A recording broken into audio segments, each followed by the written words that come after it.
오늘 제 18품이죠.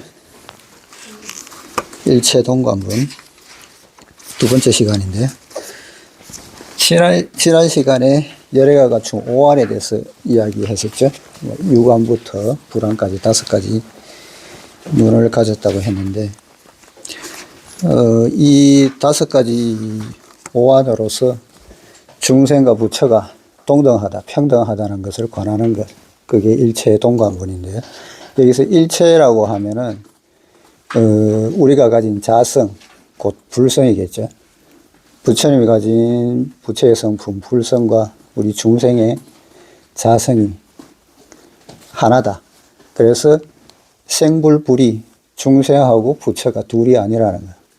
그런 관점이 일체, 그 자성을 가리켜서 일체라고 이야기를 하고요. 그 자성으로서 봤을 때 중생이나 부처가 모두 동등하다라고 보는 관, 그게 일체의 동관 분입니다. 그래서 저번 시간에 5가지 오안으로 본다는 것. 그래서 미륵보살 개성에서도 모든 부처가 5가지 실, 즉 5가지 눈을 가지고 있는데, 그 눈으로서 중생의 전도된 마음, 전도된 견해를 보아낸다는 거죠. 그래서 뭐 중생의 전도된 그 마음이라고 그러면은 아집이 있어서, 나에 대한 집착이 있어가지고 모든 애정, 사랑하고 미워하고 취사, 갖추고 버리는 것, 취하고 버리는 것, 내지는 탐진치, 거기에 따라서 다시 또 뭐 분별심 또 생기고, 비교하는 마음, 그런 것도 생기는, 그러한 전도된 마음을 여실히 바라본다는 이야기를 했었습니다. 그리고 오늘은 이제 그 다음 페이지 넘어갈게요. 수보리의 운하, 수보리여 그대 생각은 어떤가? 여 항하중 소유사 불설시 사부. 항하는 뭐 겐지스강이겠죠. 겐지스강의 모든 모래를 부처는 모래라 말했는가? 여시 세존, 그렇습니다. 세존이시여. 열애설 시사, 열애께서는 그것을 모래라고 말씀하셨습니다. 부처는 두 번째 문제를 제기합니다. 눈을 다 검사하고 나서 이제 모래를 검사합니다. 다시 수보리에게 묻습니다. 겐지스강 속의 모든 모래가 부처의 눈으로 볼 때 과연 모래로 보이겠느냐는 겁니다. 예를 들어 봅시다. 불학이나 선종을 연구하는 지금의 젊은 사람들에게 이렇게 물었다고 합시다. 물론 그들이 금강경을 아직 읽지 않았다고 가정합시다. 많은 분들이 부처가 볼 때 그건 모래가 아니다 라고 대답할 겁니다. 그렇지 않으면 꽃이니 뭐니 하며 온갖 얼토당토하는 이야기를 할 겁니다. 뭐 부처는 깨달은 분이시니까 깨달은 사람이 보는 것은 다를 거라고 생각하는 견해가 생길 수 있다는 거죠. 이런 대답들은 모두 솔직하지 못합니다. 보십시오. 수보리의 답은 아주 솔직합니다. 당연히 모래로 보인다는 겁니다. 부처의 눈이라고 해서 뭐가 다르겠습니까? 부처의 눈도 유관이겠죠. 유관으로 보는 모래는 다 같은 모래라는 겁니다. 모래는 곧 모래입니다. 지극히 소박합니다. 만약 어떤 사람이 우는 것을 보고 웃는다고 말한다면 그는 아마 정신병자일 겁니다. 우는 것은 곧 우는 것입니다. 대단히 소박합니다. 이 점을 주의해야 합니다. 가령 여러분이 부처의 눈에는 이 세계가 공으로 보일 것이라고 말한다면 묻겠습니다. 그건 누가 한 말입니까? 부처가 볼 때 겐지스강 속의 모래는 곧 모래입니다. 이 세계를 보면 시멘트는 시멘트요. 벽은 벽입니다. 우리와 다를 것이 없습니다. 이 점을 특별히 주의해야 합니다. 그렇지 않으면 불법을 공부하다가 폐단이 생깁니다. 너무 성스러운 것에만 천착하게 됩니다. 부처의 경계는 너무도 높고 먼 곳에 있어서 우리 보통 사람과는 완전히 다르다고 생각하게 됩니다. 이건 듣기엔 좋을지 몰라도 진실하지 못합니다. 너무 성스러운 경지로 몰아가다 보면 일종의 부정관에 빠지게 됩니다. 그래서 부정관이라고 했는데요. 요거는 거의 우리 보통 사람하고 다르다고 생각하는 게 부처는 거의 뭐 신처럼 생각하는 그런 견해에 빠지기 쉽다는 거죠. 그래서 원각경에 보면은 양무신, 즉 믿음이 없으면은 고추성경, 그게 높이 추 민다는 거죠. 밀어 올린다는 거죠. 높게 밀어 올린다. 높이 추앙한다는 뜻입니다. 그래서 성경, 성인의 경지를 높이 추앙한다는 거죠. 너무 높이 추앙하다 보면은 너무 높아가지고 내가 도저히 이러지 못한다고 생각하는 거예요. 위기우분. 그래서 자기는 여기서 분은 인연이라는 뜻이겠죠. 연분할 때 인연. 그 경지가 내하고는 인연이 없다고 생각하게 되는 거죠.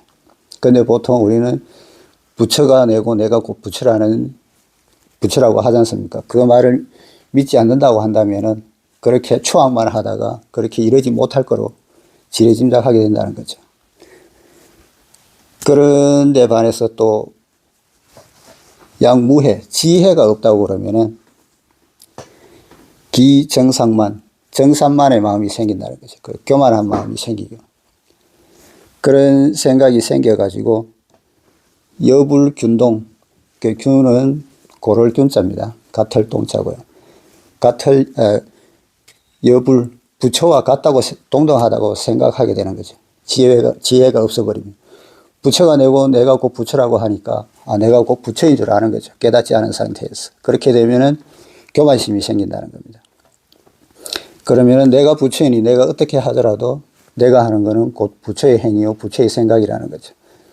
어떤 사람이 내가 왕이라고 생각한다고 그러면은 왕이 될 자격이 없는 사람이 내가 왕이라고 한다면 무소불위의 권력을 행사하겠죠. 그렇게 되면은 중생이 도탄에 빠지게 되는 겁니다. 그와 마찬가지로 신념만 있고 지혜가 없어버리면 그렇게 된다는 겁니다.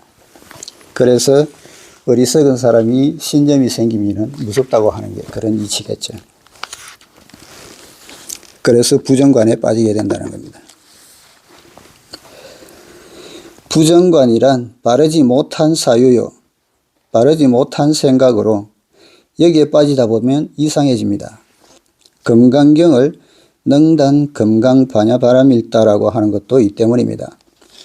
일체의 망념을 모두 끊어버린다는 것입니다. 진정한 불법은 평상적인 것이요, 이것이 바로 도입니다. 그래서 진정한 도라는 것은 평상적인, 쉽다는 이야기겠죠. 그래서 우리 주역 시간에도 이야기했듯이 천지지도는 이간지도라고 그래가지고 천지의 도라는 것은 쉽고 간단하다, 따르기 쉽다는 그런 이야기를 했었죠. 그러므로 부처는 수보리에게 묻습니다. 부처의 눈으로 이 세계를 볼 때 겐지스강 속의 모래는 모래로 보이겠느냐는 겁니다. 수보리는 당연히 모래로 보일 것이라고 대답합니다. 부처의 눈도 우리 눈과 다를 바 없습니다.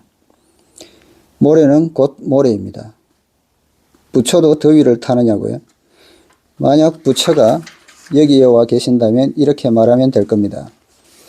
부처님 더우시지요. 에어컨을 켰으니 그래도 좀 나을 겁니다. 물론 화신이 왔을 때에는 예외입니다. 화신은 또 다른 문제입니다. 부처가 육신, 즉 보신으로 와 있을 때라면 우리와 마찬가지로 추위나 더위, 배고픔을 느낄 겁니다. 여기서 화신, 보신이라고 했는데 우리가 보통 석가모니 부처님을 화신이라고 이야기하는데 여기서 화신은 꼭 그 석가모니 부처님뿐만 아니라 그 인연 따라 생기는 모든 변화된 몸, 그것을 화신이라고 이야기하는 거예요. 여기서 이제 보신이라고 했기 때문에 우리 육체를 가진, 보답으로 가진 보신으로 비유를 했기 때문에 이제 더위와 배고픔을 느낀다는 거죠. 보신이라고 하는 거죠. 여기서 그래서 바로 이 점을 특히 주의해야 합니다. 성인도 모두 사람이 변해서 그렇게 된 것이요. 부처 역시 중생이 수행에 성공해서 이렇게 된 것입니다. 그래서 부처도 중생이요. 중생도 부처인데, 그래서 달리 말하면 부처는 이제 깨달은 중생이고, 우리 중생은 깨닫지 못한 부처라는 이야기겠죠. 그래서 불이 해가지고 중생과 부처가 둘이 아니라는 거 앞에서 이야기했었고요. 이야기가 여기에 이르니 시 한 수가 생각납니다. 제가 알기로 이 시는 대략 200년 전에 대륙의 한 지식인이 지은 것입니다.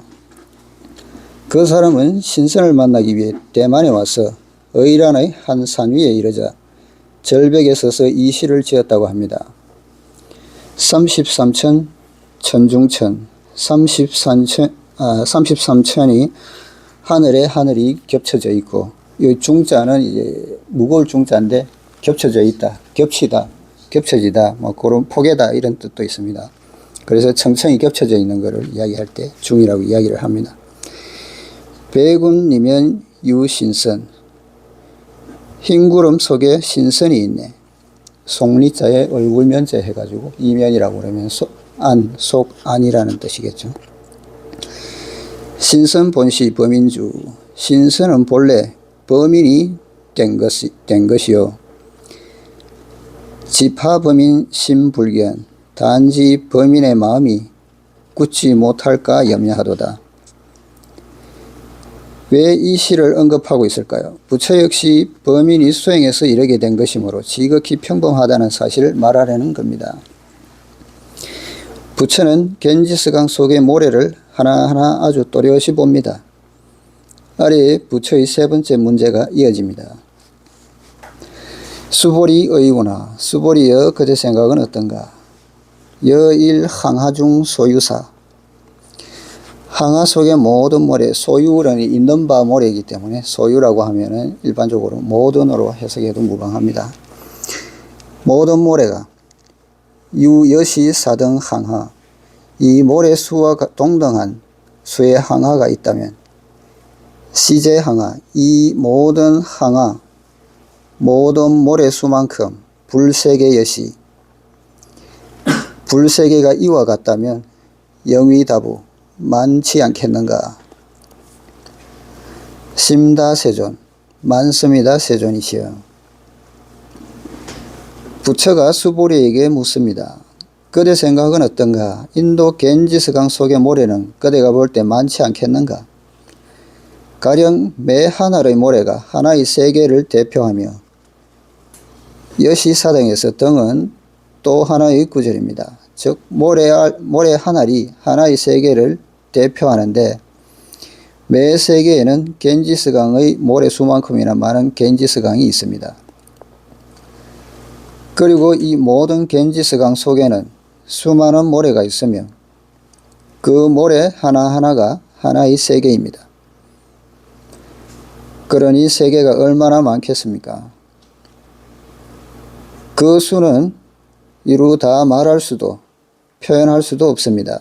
이런 겐지스강의 비유를 들어서 그 수가 얼마나 많은지 도무지 헤아릴 수 없다는 것을 말합니다. 부처는 말합니다. 그대가 보기엔 그 수가 많은가 적은가? 수보리가 대답합니다. 당연히 아주 많습니다. 부처는 여기서 허공 중에 부처의 세계가 무수히 많다는 것을 설명합니다. 석가모니 불은 동시에 이 사바세계의 교화를 담당한 서성의 입장에서 또 하나의 관점을 제시합니다. 이들 세계에는 석가모니 자신과 마찬가지로 지혜를 성취한 부처들이 역시 수도 없이 많다는 것입니다. 시방 3세 일체에는 헤아릴 수 없이 많은 부처가 있습니다. 부처는 중생을 평등하게 보는데 그치지 않고 이미 성취를 이룬 중생, 즉 자신을 포함한 여러 세계의 부처조차도 우리와 평등하게 봅니다. 일체가 지극히 평범합니다. 나는 성불했으니 훌륭하며 여러분은 성불할 수 없으니 모두 내 말만 들으라는 소리는 절대로 하지 않습니다. 이런 일은 있을 수 없습니다. 그건 불법이 아니니까요. 불법에서는 일체의 중생이 평등합니다. 일체의 부처 역시 평등합니다. 매 하나의 부처가 한 세계를 교화합니다. 허공 중에 헤아릴 수 없이 많은 세계가 있으니 부처 역시 헤아릴 수 없이 많습니다. 많지 않겠는가? 영위다부 부처의 질문입니다. 아주 많소입니다. 세존이시여. 심다 세존. 수보리의 대답입니다. 이것이 수보리에 대한 부처의 세 번째 인도입니다. 이제 또 하나의 문제가 제기됩니다. 부처의 눈은 유관, 천안, 해안, 거방, 불안으로 나타납니다. 이 때문에 부처는 이 세상에, 이 허공 중에 그렇게 많은 세계가 있다는 것을 알 수 있습니다. 당연한 일이지만 천문학이나 우주과학이 발전하면서 우주에는 수없이 많은 세계가 있다는 것을 이제는 믿을 수 있게 되었습니다. 그렇지만 지금도 단지 우선은 믿는다고 밖에는 말할 수 없습니다. 과연 달에 생명체가 있는지에 대해서조차도 아직은 확정적으로 말할 수가 없기 때문입니다. 오늘이야 우주에 대해 아주 쉽게 이해할 수 있지만 우리가 알아야 할 것은 부처의 이 말이 2000년도 훨씬 전에 한 말이라는 사실입니다. 그가 무슨 도구나 방법을 사용해서 우주 중에 이토록 많은 세계와 중생이 있다는 것을 알았겠습니까? 이것은 바로 열애가 구비했다고 하는 오한, 지혜, 신통 같은 능력에서 나온 것입니다. 부처는 이처럼 불가사의한 능력을 구비하고 있었던 것입니다. 그러면서도 그것을 가장 평범한 수준으로 끌어내려 중생과 평등한 것으로 만들었습니다. 부처가 본 세계는 모래는 모래요, 물은 물이었습니다. 산을 보니 산이 아니요, 물을 보니 물이 아니다. 이런 소리는 하지 않았습니다. 이런 소리를 한다면 정신병자입니다. 만약 뒤통수를 호되게 한 방 얻어맞았다면 당연히 눈앞이 오락가락하면서 사람을 봐도 사람이 아니요, 귀신을 봐도 귀신이 아니겠지요. 그러나 이건 정상적인 상황이 아닙니다. 정상적인 사람이라면 무엇을 보더라도 있는 그대로 보일 겁니다. 불고수보리, 부처께서 수보리에게 말씀하셨다. 이소 국토 중, 그대가 사는 국토 중에 소유 중생, 모든 중생의 약간 중심, 약간 종류의 마음.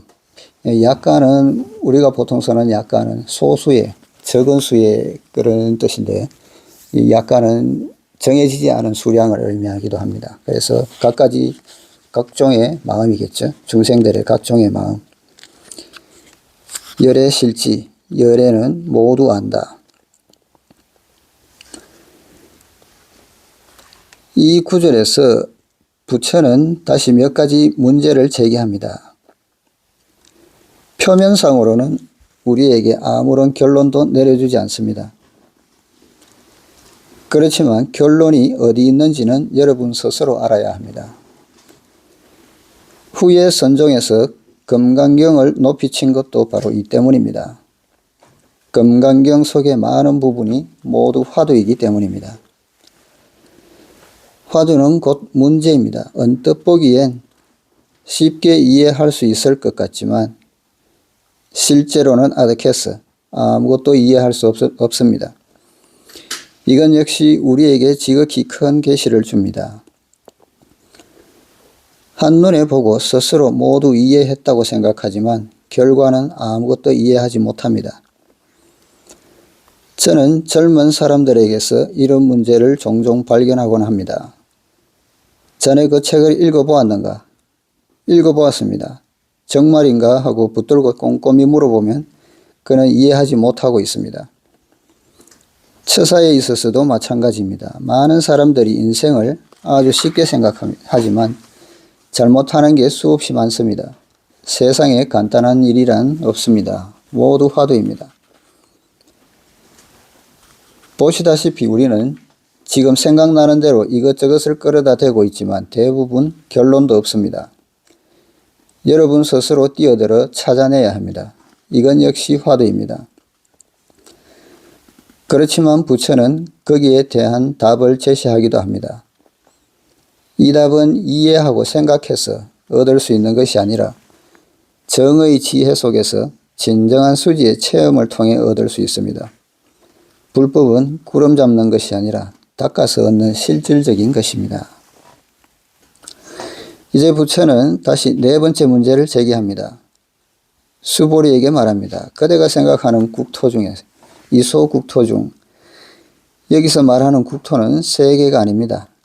불교적 관점에서 보면 세계는 곧 세계로서 이것을 세간이라고도 합니다. 세간에는 소위 4세간이 있다거나 5세간이 있다는 설명이 있습니다. 국토란 세간의 하위 개념으로서 소위 국토세간입니다. 국토세간의 4세간 중 기세간, 이 기세간은 우리가 살고 있는 이 물리적인 눈으로 볼 수 있는 물리세계입니다. 기세간의 일체 중생은 모두 생명이 있습니다. 국토세간은 중국이나 일본, 미국, 인도 등과 같은 국토를 가리킵니다. 우리 세계에서 국가라 불리는 것은 100여 개 이상이 되는데 이것이 바로 국토세간입니다. 지금 우리는 수보리에게 묻습니다. 모든 국토상에 있는 일체 중생의 마음에는 얼마나 많은 종류가 있다고 생각하느냐는 것입니다. 아주 큰 문제입니다. 현재는 심리학이 발달하고 컴퓨터 또한 매우 발달했지만 인류의 심리가 몇 종류나 되는지는 모릅니다. 통계를 내려 한다면 컴퓨터로도 어떻게 할 도리가 없을 겁니다. 부처는 말합니다. 이 세계 모든 중생의 일체 마음을 자신이 모두 알고 있다는 겁니다. 여기서 부처는 하나의 답을 제시합니다. 이 답이 위의 여러 문제와 관련이 있는지 없는지에 대해서는 설명하지 않고 단지 우리의 추측에 맡길 뿐입니다. 즉 우리가 정득해야만 알 수 있다는 것이 되시겠죠. 더욱이 부처의 이 답은 지극히 고명합니다. 그렇지만 수천 년 이래의 불법은 모두 이 어른의 답에서 갈피를 잡지 못하여 많은 사람들의 해석에 모두 착오가 있었습니다. 이제 우리는 부처가 스스로 말하고 스스로 답하는 것을 지켜보도록 합시다. 그래서 여기서 이제 열애실지라고 했는데 열애가 모든 중생들의 마음을 알 수 있다고 했는데 그 열애는 우리의 또 자성이겠죠. 앞에서 뭐 대신으로 이야기했던 법신, 우리의 자성, 그게 열애인데요. 열애가 오한을 가지고서 우리를 통찰하게 다 볼 수 있다는 겁니다. 그런데 이 중생의 마음이 어디서 나오냐는 겁니다. 삼불의 개송, 예전에 앞에서도 했지만 삼불 개송 중에 신본무생이라고 그러죠. 마음은 본래 남이 없다는 거죠. 근데 인경유, 경으로 인해서 있어진다는 겁니다. 그래서 마음은 우리 자성, 본성의 작용으로 나타나는 마음이 되겠죠. 그런데 우리 자성으로 봤을 때 자성이 만들어낸 마음이기 때문에 작용으로 일어난 마음이기 때문에 그 마음이 나타내는 모든 것을 여실히 볼 수가 있다는 겁니다. 그래서 우리 본성으로 봤을 때 그렇다는 이야기겠죠. 그 마음이 작용을 일으켜서 우리 삼라만성을 만들어내는데 그러한 모든 것을 중생의 마음에서 일어나는 모든 마음은 자성으로부터 만들어지는 것이기 때문에 그 자성의 눈으로 봤을 때 그 모든 마음을 알 수 있다는 거죠. 그래서 열의 실지라고 이야기를 하는 겁니다. 내가 만든 것을 내가 모를 수는 없으니까 그래서 자성에서 만들었기 때문에 열애는 곧 자성이므로 그 마음을 모두 알 수 있다는 겁니다. 그래서 열의 실지라고 이야기를 하는 거고요.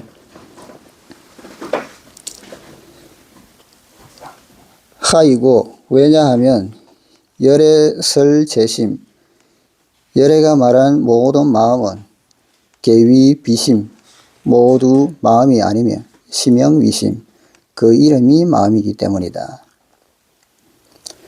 그는 말합니다. 부처의 눈으로 볼 때 모든 중생의 마음은 모두 마음이 아닙니다. 부처는 사람들을 나무라고 있습니다. 중생의 심리라는 것은 아무것도 아니며 마음이란 것 또한 없다는 겁니다. 마음은 어디로 가버렸을까요? 마음이 없어져 버렸으니 비심, 근본적으로 마음이 아닙니다. 단지 우리 자성이 만들어낸 것일 뿐이라는 이야기죠. 이미 마음이 아니라면 그건 또 뭐란 말입니까? 부처는 아마도 우리가 이렇게 물을 것이라 생각하고는 곧이어서 말합니다. 내 눈으로 볼 때, 이 내 눈으로 본다는 것은 우리 불안으로 본다는 거죠. 우리 자성의 눈으로 본다는 이야기입니다. 그건 마음이 아니며 마음이 아니기 때문에 마음이라 부른다. 마음이 아닌데 우리 요래조래 바뀌는 마음이 있죠. 우리 중생의 마음에는 아침에도 다르고 저녁에도 다르고 화장실 들어갈 때 다르고 나올 때 다른 그런 마음이 생긴다는 겁니다. 그렇게 변화무쌍한 것을 일러가지고 가명으로 그냥 단지 이름으로 그렇게 이야기를 부른다는 겁니다. 마음이라고 한다는 거죠. 그래서 이거는 가명이기 때문에 그냥 여기서는 마음이라고 이야기했지만 가슴이라도 할 수 있고 정신이라고 할 수도 있고 그 마음 이름 붙이기 나름이라는 겁니다. 그리고 우리 저 앞에 있는 팔공산도 앞에 목님 선생님께서도 이야기하셨지만은 단지 이름이 그렇게 팔공산으로 지어졌다는 거죠. 그런데 옛날부터 우리가 단지 저걸 지리산이라고 했다면은 저거는 지리산이겠죠. 그래서 이름일 따름이라는 겁니다.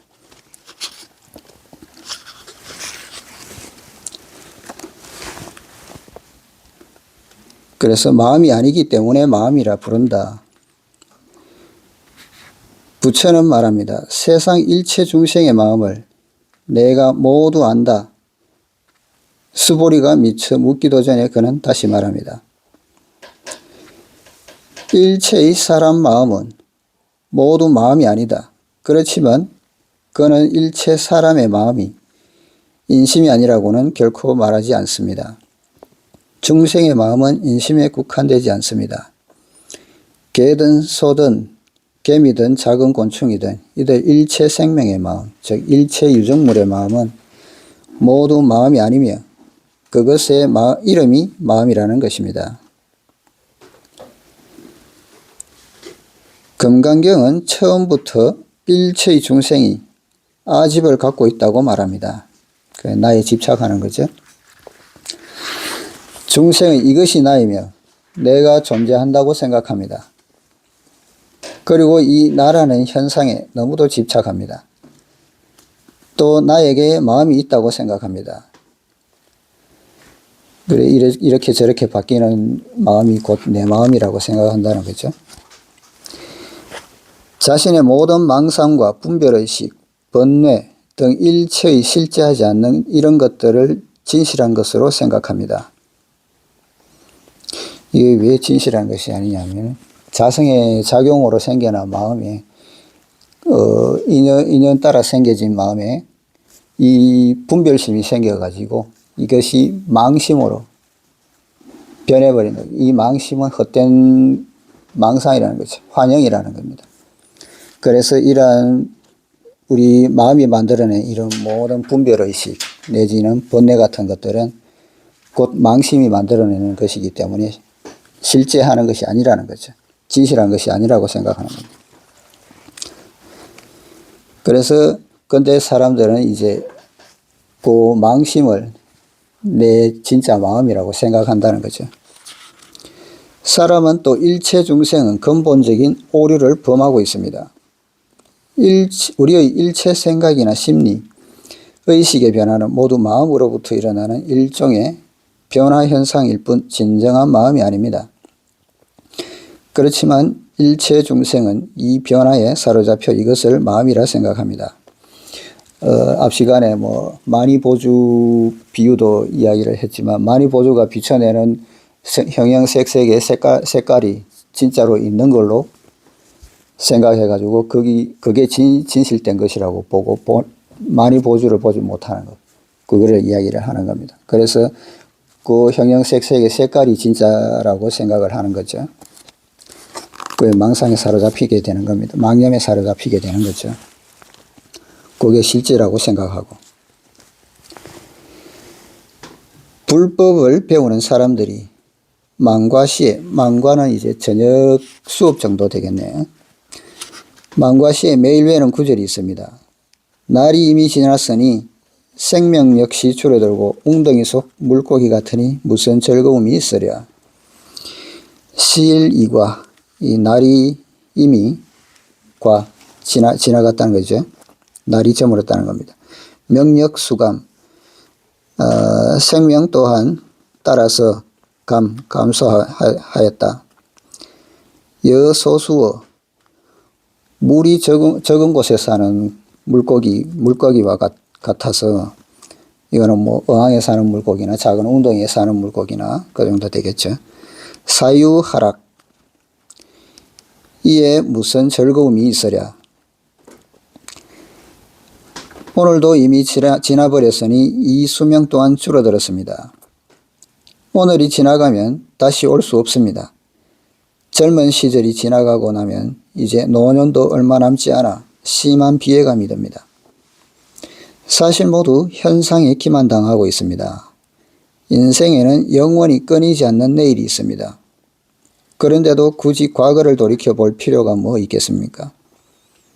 내일은 끊임없이 다가오며 진정한 허공은 아무리 해도 다함이 없습니다. 어제, 오늘, 내일로 나누어지지도 않고 과거, 현재, 미래로도 나누어지지 않습니다. 영원히 하나의 허공일 뿐입니다. 우리 허공의 관점에서 봤을 때는 그렇겠죠. 근데 우리가 사는 이 지구로 따지면 이런 인연을 받았기 때문에 지금 우리가 과거, 현재, 미래를 따지고 하는데요. 이 지구에 살지 않았다면 또 달라지겠죠. 이 지구에는 태양 주위로 공전하고 자전하면서 이런 시간이 생겨나기 때문에 우리 입장에서 보면은 과거, 현재 시간이 있는 것처럼 느껴지지만 우주 밖에서 본다면은 항시 동일하겠죠. 과거, 현재, 미래로 나눌 수가 없다는 겁니다. 단지 영원히 하나의 허공일 뿐입니다. 하늘이 밝았다 어두워졌다 하며 어제, 오늘, 내일이 생기지만 이것은 현상의 변화일 뿐 허공 자체와는 아무 관계 없습니다. 하늘이 밝아지면 어둠이 그치지만 어둠이 진정 밝음에 의해 덮인 것일까요? 하늘이 어두워지면 다시 밝음이 가려져 이것이 계속 반복됩니다. 어둠이 광명이 되고 광명이 어둠이 되며 이 변화 중 어떤 것도 증가하지도 감소하지도 않습니다. 일체의 작용은 허망하며 허공의 본체는 증가하지도 감소하지도 않습니다. 그러므로 중생은 이 변화무쌍한 현상에 속아서는 안 됩니다. 부처는 이 이치를 알지만 중생은 모릅니다. 부처는 이것을 일러 마음이라 한다고 말하지만 중생은 모두 이 허망하고 실제하지 않는 느낌과 작용에 집착하여 그것을 마음이라 여깁니다. 소이자하, 왜냐하면 수보리여 과거심 불가득, 현재심 불가득, 미래심 불가득. 과거의 마음은 얻을 수 없으며 현재의 마음도 얻을 수 없고 미래의 마음도 얻을 수 없기 때문이다. 앞구절의 결론은 부처 자신이 제기한 마음의 문제, 그의 눈으로 본 마음에 관한 것이었습니다. 그의 결론은 일체가 마음이 아니라는 것이었습니다.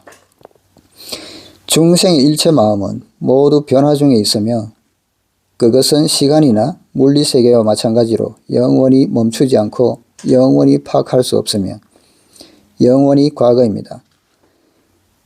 그러므로 과거의 마음은 얻을 수 없고 현재의 마음도 얻을 수 없으며 미래의 마음도 얻을 수 없다라고 했습니다. 우리가 미래라고 말하자마자 그것은 현재가 됩니다. 마찬가지로 현재라고 말하자마자 곧 과거가 됩니다. 이 현상은 붙들 수 없는 것으로 일체의 감각과 지각이 모두 그러합니다.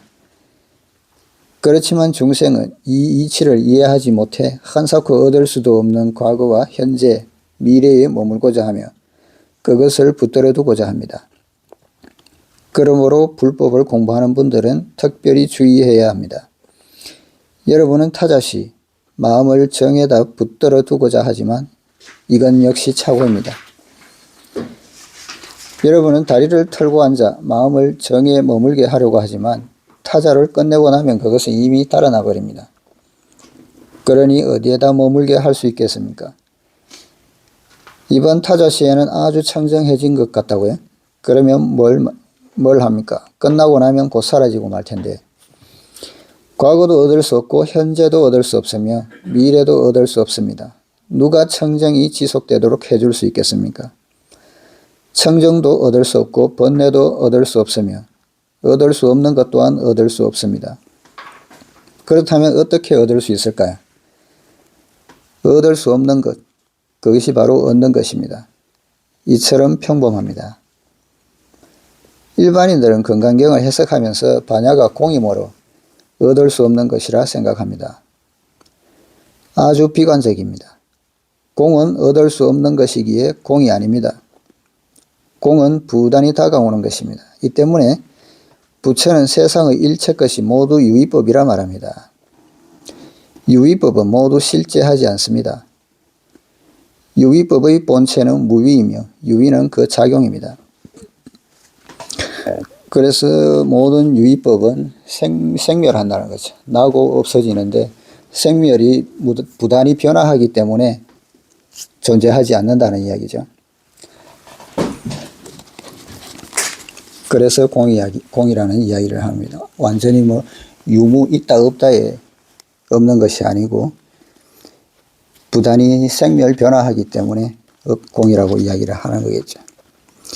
유의법의 본체는 무위이며 유위는 그 작용입니다. 이처럼 유위는 도를 싣고 달리므로 우리는 유의법 속에서 무위의 도를 구해야 합니다.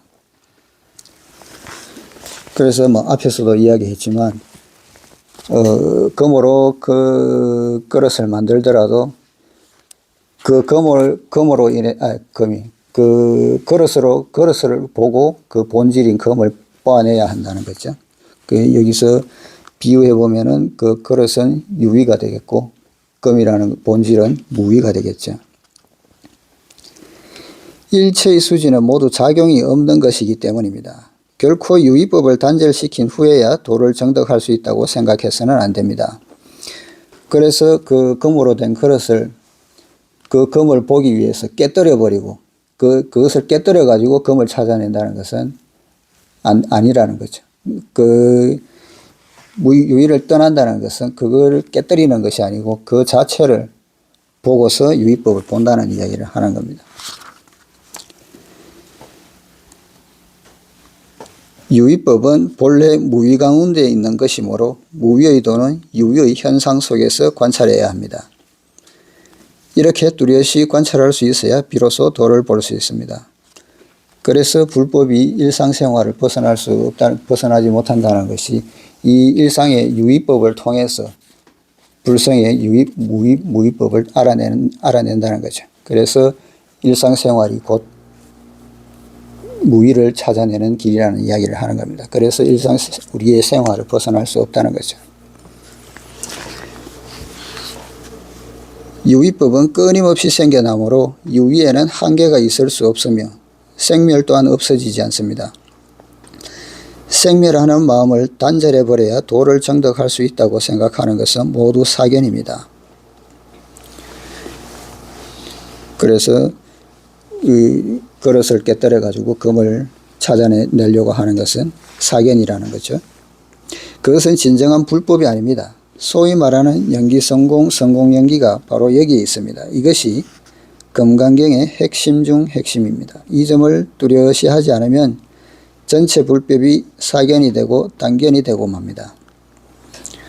단견이라고 하면은 이 몸이 사라지고 나면 아무것도 안 남게 된다는 거죠. 그걸로 끝이라는 견해입니다. 여기에 반해서 상견이라는 것도 있네요. 항상 한다는 그 견해인데요. 그거는 이제 변화해가지고 계속 머물러 있다는 거죠. 단지 변화할 뿐 없어지지 않는다는 이야기를 하는 겁니다. 이렇게 되면 유물론처럼, 즉 단견이 되고 맙니다. 이렇게 되면 유물론처럼 공을 아무것도 없는 것이라 여기게 되니 이건 불법이 아닙니다. 그래서 내가 죽고 나면 이 세계도 나라는 것도 완전히 없어져 버린다고 생각하면은 그야말로 유무의 공, 있다 없다의 공이 되어 버린다는 거죠. 그러나 여기서 말하는 공은 그런 공이 아니라는 얘기겠죠. 단지 변화하고 고정불변한 것이 없다는 이야기를 하는 겁니다. 부처는 과거의 마음을 얻을 수 없다고 했지 과거의 마음이 없다고 하지는 않았습니다. 그렇지 않습니까? 부처는 과거의 마음을 얻는 것이 불가하다고 했는데 불가는 일종의 방법상의 추단입니다. 추론해서 판단하는 거죠. 부처는 결코 과거와 현재 및 미래의 마음을 얻는 것이 불가능하다, 불능이라고 말하지 않았습니다. 이 한 글자의 차이는 아주 큽니다. 그렇지만 우리 후세의 불교 연구자들은 불가를 불가능이라 생각합니다.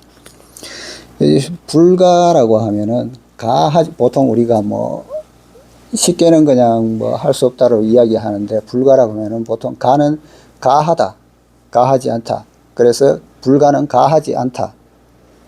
가라는 것은 약간 허가해주는 그런 게 있겠죠. 만약 어디 강의 게시판에 보면은 여기서 수영 불가 이렇게 써 있다고 그러면은 그 불가는 물이 깊거나 뭐 물이 들었고 아니면은 뭐 너무 깊어서 수영할 수가 없습니다. 이럴 때 불가라고 해요. 수영을 허락하지 않습니다. 위험하니까. 불능이라고 하면은 내가 할 수 없거나 아니면 아주 물이 들어서 아예 할 수 없을 때, 그 능력이 안 될 때 불능이라고 이야기를 하겠죠. 그래서 불가라고 하면은 어느 정도의 허가를 한다는 그런 허락해주는 그런 뜻이 있다고 볼 수 있겠습니다. 그래서 뭐 과거신 불가덕이라고 하면은 여기서는 뭐 얻을 수 없다고 했는데 얻으려고 하지 말라는 그런 의미라고 볼 수 있겠죠. 어차피 얻을 수 없는 것입니다. 얻을 수 없는 것이기 때문에 이건 차고 중에서도 정말 큰 차고입니다. 그래서 부처는 과거의 마음을 얻을 수 없고 현재의 마음을 얻을 수 없으면 미래의 마음도 얻을 수 없다고 했습니다. 이것은 현상계 속에서 무상의 안욕따라 삼맥삼보리, 즉 무상의 도심을 구해서는 안 된다는 말입니다. 불가하다는 이야기입니다. 현상의 새 마음은 모두 변화하는 것이기 때문입니다.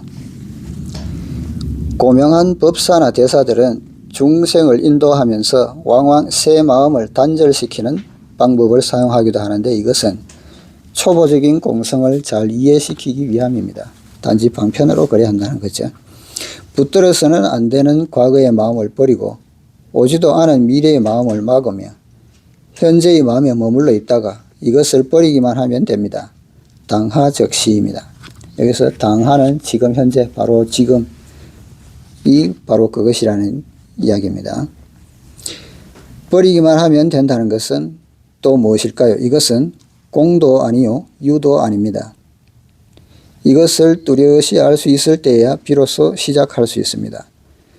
먼저 자신의 마음을 뚜렷이 알고 난 뒤에야 비로소 수도를 제대로 할 수 있습니다. 이 품의 제목은 일체동관인데 동관이란 무엇일까요? 동관이란 도를 본다는 견이요 명심견성의 견입니다. 여기서 뭐 견은 뭐 주역에서도 이야기하지만 깨닫는 것, 거의 뭐 각도, 도를 깨닫는 거로 보면 되겠죠. 명심견성, 마음을 밝혀서 그 성품을 깨닫는 것. 뭐 도나 성품, 우리의 자성이 뭐 어떤 상이 있는 것이 아니기 때문에, 볼 수 있는 게 아니기 때문에 여기서는 뭐 깨닫는 걸로 보면, 깨닫는다는 뜻의 견으로 보면 오히려 더 통할 것 같습니다. 소위 아무것도 붙들어서는 안 된다는 것은 공도 아니요 유도 아닙니다. 공이면서 유인, 적공, 적유, 이 사이가 바로 하나의 진정한 드러남입니다.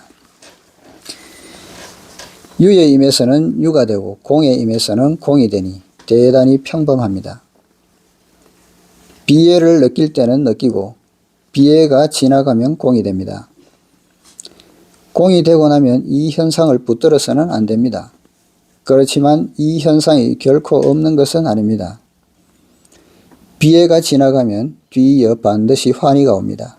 환희를 느낄 때도 역시 그것을 붙들어서는 안 됩니다. 환희 역시 지나가면 공입니다. 그래서 우리가 보통 쉬운 말로 할 때 일희일비하지 말라는 이야기를 하죠. 슬픔도 기쁨도 집착하지 말아야 된다는 이야기입니다. 거기에 머물러서는 안 된다는 이야기였죠. 그래서 우리 인생사 중에 제일 슬픈 게 이제 보통 우리가 느끼는 주변 사람들, 특히 가족들이 돌아가셨을 때 느끼는 비애가 가장 슬프겠죠. 그런 마음도, 그럴 때 이제 중국 사람들이 보통 하는 말이 있는데, 절의 순변이라고 그럽니다. 중국말로 하면 제아의 순변이라고 그러는데, 절에라고 하면은, 설풀레자, 마디절자의 설풀레자인데, 절약할 때 절자도 되고요. 슬픈 마음을 아끼라는 거죠. 그래, 너무 슬퍼하지 말라는 말입니다. 그리고 순변이라고 하면은 그 변화에 따르라. 그 변화에 따르라는 이야기를 보통 하거든요. 그래서 지하의 순변이라고 말을 하기도 합니다. 그 변화에 따라서 거기에 너무 머물러 있지 말라는, 슬픔에 너무 머물러 있지 말라는 뜻이겠죠. 공은 아무것도 없는 것이 아닙니다. 공이란 하나의 방편적 설법입니다. 하나의 명사일 뿐입니다. 공을 불법의 절대적 목적이라고 생각해서는 안 됩니다. 그럴 경우 비관적이 되며 비단 소성의 과인 공을 정득할 수 없을 뿐 아니라 사견 또는 변견이 되고 맙니다. 그러므로 견사혹을 뚜렷이 알지 못하면 열매를 정득할 수 없고 도를 이룰 수 없습니다. 불법을 배우는 것은 이처럼 엄격합니다. 이 점을 반드시 주의해야 합니다. 현재 수많은 저작이 있지만 제가 볼 때는 위험천만한 것이 많습니다. 불법을 잘못 전하는 저작은 사람을 죽이는 독약보다 그 해가 더 큽니다. 한마디로 독이 든 사상입니다. 여러분은 진정한 불법의 관점에서 잘 선택해 주시기를 바랍니다. 지혜를 다해 판별하여 사견이나 잘못된 사상에 빠져서는 안 됩니다. 그래서 우리 이런 모든 저작들, 여기서 말하는 저작이나 경이나 마찬가지로 이것은 단지 달을 가리키는 손가락에 불과하다는 거죠. 이 손가락에 집착하지 말고 진정으로 이 손가락을 토대로 진정한 하늘에 있는 달을 제대로 볼 수 있어야 된다는 이야기를 하는 겁니다. 그래서 사유가 필요한 거고요. 단지 이러한 저작들은 참고할 따름이라는 거죠. 그래서 이 품의 결론은 다음과 같은 개성입니다. 형형색색 부동관. 이 형형색색의 것이 모두 다르나 수완분별 일도간. 손의 눈은 분명히 하나의 도를 보아낸다. 우주부구 심기멸. 우주는 물거품 같으니 마음이 일어나고 사라질 뿐이며 허공무착 위수완.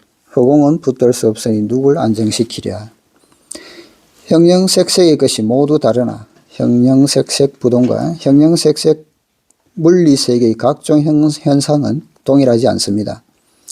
뚱뚱한 사람도 있고 여인 사람도 있으며 키가 큰 사람도 있고 작은 사람도 있으며 흑인도 있고 백인도 있습니다. 이들은 모두 현상의 차이로서 동일할 수 없습니다. 천수천하는 뚜렷이 하나의 도를 본다. 수완분명 일도간. 그렇지만 불안, 해안, 법안의 눈으로 볼 때 이들은 동일합니다. 수완이란 무엇일까요? 여러분은 모두 천수천안의 관세음보살을 본 적이 있을 겁니다. 1000개의 손을 갖고 있고 매 하나의 손에는 한 개의 눈이 있습니다. 제가 자주 하는 말이지만 천수천안을 가진 사람이 여기로 들어오면 이 전등도 아무 쓸모가 없습니다. 모두들 놀라서 얼굴이 멍해질 겁니다. 천수천안은 지혜를 대표합니다. 비추지 못하는 곳이 없습니다. 또 사람을 인도하는 각종의 교육 방법을 대표하기도 합니다. 여러분의 손을 도와주고 보호해주며 구조해줍니다. 또 뚜렷이 관찰하는 눈을 대표하기도 합니다. 수많은 손과 수많은 눈이 있지만 한 손에는 단지 하나의 눈만이 있습니다. 대단히 평등합니다. 우주는 물거품, 마음 따라 생멸하고 우주부구 심기멸.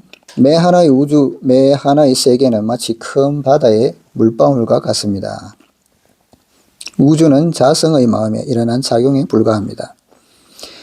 매 하나의 사상, 매 하나의 정서, 매 하나의 감각은 모두 자성의 성의 바다에 떠있는 하나의 물방울입니다. 이들의 생멸 변화가 그치지 않는 것은 스스로의 마음이 일어났다 없어졌다 하기 때문입니다. 그 망심이 요래저래 변화한다는 거죠. 허공은 붙들 수 없으니 누굴 안정시키랴. 허공무착 위수안. 일체의 법은 작용하면 유가 되고 작용하지 않으면 공이 됩니다. 머무름이 없이 그 마음이 생깁니다. 이 마음은 본래 머무는 바가 없습니다. 이조가 달마조사를 찾아 물었습니다. 이 마음이 안정을 이루지 못하오니 청컨대 사부께서 저를 대신하여 마음을 안정시켜 주십시오. 달마조사가 말했습니다. 네가 마음을 내놓으면 안정시켜 주겠다. 이조가 말했습니다. 마음을 찾아봐도 찾을 수가 없습니다. 달마조사가 말했습니다. 그럼 됐다. 너를 대신하여 안정시켰다. 찾을 마음이 없다는 거죠. 그 마음 자체가 원래 없었다는 이야기를 하는 겁니다. 그러니 마음이 없으니 안정시킬 마음을 찾을 이유가 없겠죠. 달마조사가 말했습니다. 그럼 됐다. 너를 대신하여 안정시켰다. 사실 그를 대신하여 안정시킬 필요도 없습니다. 과거의 마음을 얻을 수 없고 현재의 마음을 얻을 수 없으며 미래의 마음도 얻을 수 없습니다. 그러니 무엇을 안정시킨단 말입니까? 그러므로 허공은 붙들 수 없으니 누굴 안정시키랴 합니다. 어디에다 안정시킨단 말입니까? 이 마음을 안정시키려 할 필요가 없습니다. 도처가 모두 연화세계요. 도처에서 모두 마음을 안정시킬 수 있습니다. 평범한 가운데 도처가 모두 정토요. 도처가 모두 마음이 안정된 자택입니다. 도처가 허공이며 아무것도 드러나지 않고 아무 곳에도 머물지 않습니다. 최고의 핵심이 바로 이것입니다. 자, 이래서 오늘 18품 이걸로 끝내고요. 다음 시간에 19품 들어가겠습니다.